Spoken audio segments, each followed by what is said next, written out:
Alhamdulillah. Wassalatu wassalam ala Rasulillah wa ala alihi wa sahbihi ajma'in. Amma ba'd. A'udhu billahi minash shaitanir rajim. Bismillahir rahmanir rahim. Kul in kana aba'ukum wa abna'ukum wa ikhwanukum wa azwajukum wa ashiratukum wa amwalun iktaraftumuha wa tijaratun takshawna kasadaha wa masakinu tardawnaha أحب إليكم من الله ورسوله وجهاد في سبيله فتربصوا حتى يأتي الله بأمره والله لا يهدي القوم الفاسقين رب اشرح لي صدري ويسر لي أمري واحلل عقدة من لساني يفقهوا قولي. My special elders and my dear brothers and sisters, I welcome all of you with the Islamic greetings. Assalamu alaikum wa rahmatullahi wa barakatuh.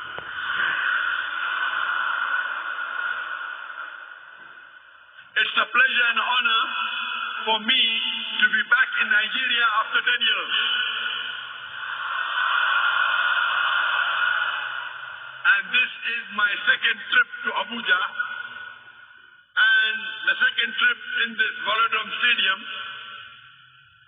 And it's nice to meet all the brothers and sisters of Abuja back again after 10 years.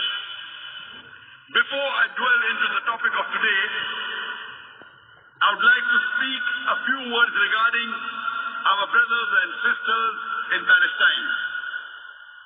Most of us know the history of Palestine and how was the Israel state formed. We know that Hitler incinerated 6 million Jews. It was a Holocaust. And these Jews, they scattered to different parts.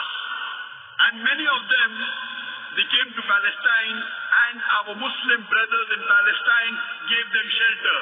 They said, Ahlan wa sahlan to the cousins.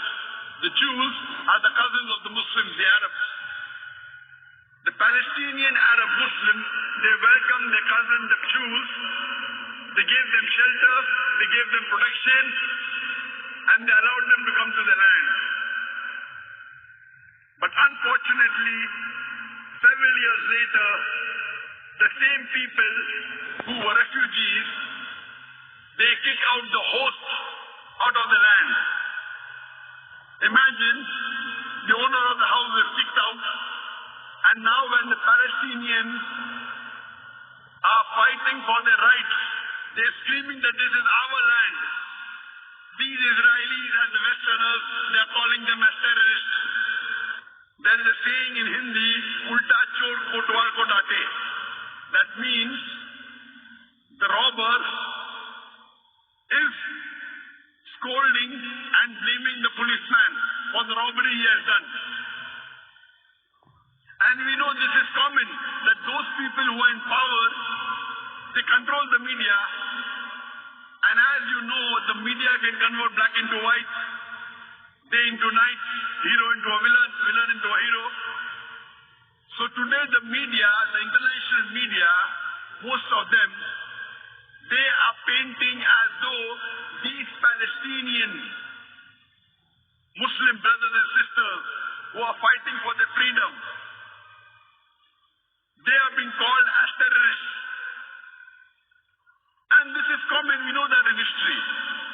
And we know that the Britishers, the French, the Portuguese, they ruled 2/3 of the world.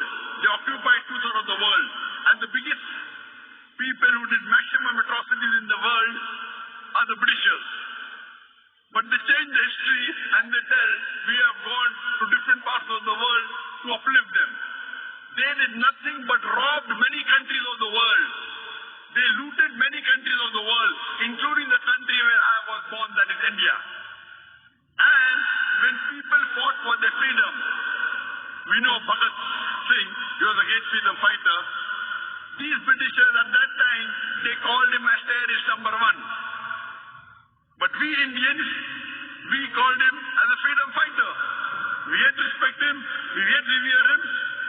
In the 18th century, when Britishers ruled America, George Washington, he was fighting for the freedom of America. And by the Britishers, he was called as terrorist number 1 at that time. But the Americans, they called him a freedom fighter. And when USA got its freedom, say. Imagine the person who was called